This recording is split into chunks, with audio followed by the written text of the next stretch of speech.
Saudara-saudariku yang terkasih, pada hari ini Senin 7 Juli 2025, saya Romo Siga dari Paroki Santo Yusuf, Surabaya.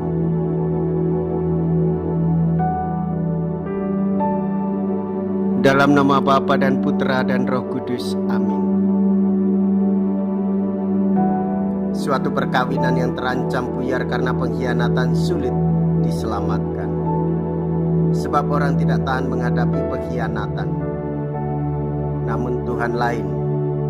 Bila umatnya berkhianat, diambilnya kembali. Ia tetap setia. Yesus berkeliling berbuat baik, dan dimanapun Ia menjumpai iman, Ia menyembuhkan orang sakit dan membangkitkan orang mati. Anakku baru saja meninggal, tetapi datanglah, maka ia akan hidup. Mea culpa, mea culpa, mea maxima culpa. Marilah kita berdoa. Allah Bapa, sumber kebahagiaan, Engkau mengendaki bergaul dengan manusia. Engkau mengendaki mengikat perjanjian denganmu, yang memuat janji kedamaian dan ketenangan. Kami mohon, semoga setiap kali menyebut nama-Mu kami lalu merasa bahagia. Dengan pengantaraan Yesus Kristus Putra-Mu Tuhan kami, yang hidup dan berkuasa, bersama dengan Dikau dalam persatuan Roh Kudus, Allah sepanjang segala masa. Amin. Tuhan bersamamu dan bersama rohmu. Inilah Injil suci menurut Matius. Dimuliakanlah Tuhan. Matius bab 9 ayat 18 sampai dengan ayat 26.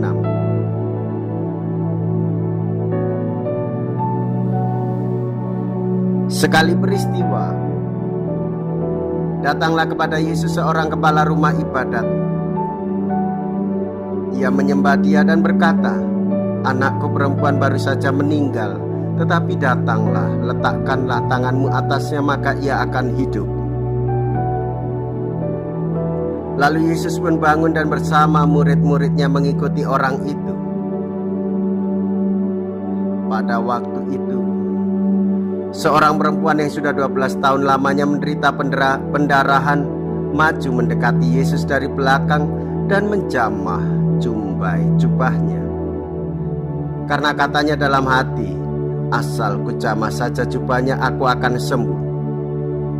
Tetapi Yesus berpaling dan memandang dia serta berkata, "Teguhkanlah hatimu, hai anakku. Imanmu telah menyelamatkan dikau."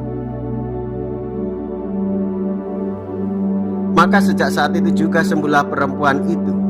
Ketika Yesus tiba di rumah kepala rumah ibadat itu dan melihat peniup-peniup seruling serta orang banyak yang ribut, berkatalah Ia, "Pergilah, karena anak ini tidak mati tetapi tidur." Tetapi mereka menertawakan Dia. Setelah orang banyak itu diusir, Yesus masuk. Dipegangnya tangan si anak, lalu bangkitlah anak itu. Maka tersiarlah kabar tentang hal itu ke seluruh daerah. Demikianlah sabda Tuhan. Terpujilah Kristus. Saudara-saudariku yang terkasih, orang beriman akan diteguhkan oleh Tuhan Yesus. Iman yang hidup kepada Yesus akan menyelamatkan kita. Kisah pertama, kepala rumah ibadat memohon agar Yesus menghidupkan anak perempuannya yang baru saja meninggal. Lalu Yesus mau datang dan meletakkan tangannya. Anak perempuan itu pun akhirnya hidup.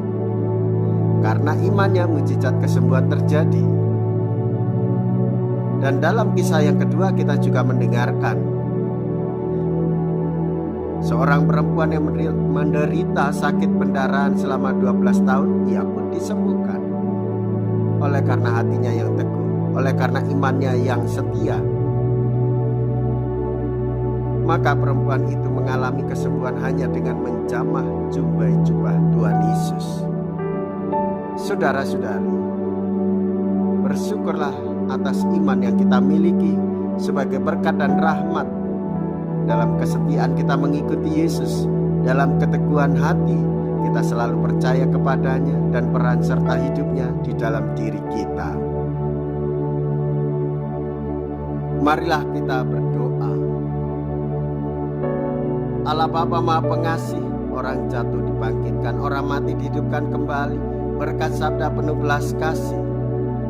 Semoga kami mengimani benar segala sabda yang tertulis mengenai Dikau dengan pengantaraan Tuhan kami yang hidup dan berkuasa sepanjang segala masa. Amin. Tuhan beserta kita sekarang dan selama-lamanya. Semoga Allah yang Maha Kuasa memberkati saudara sekalian, Bapa dan Putra dan Roh Kudus. Amin. Saudara-saudariku yang terkasih, pergilah, ibadah sabda sudah selesai. Syukur kepada Allah.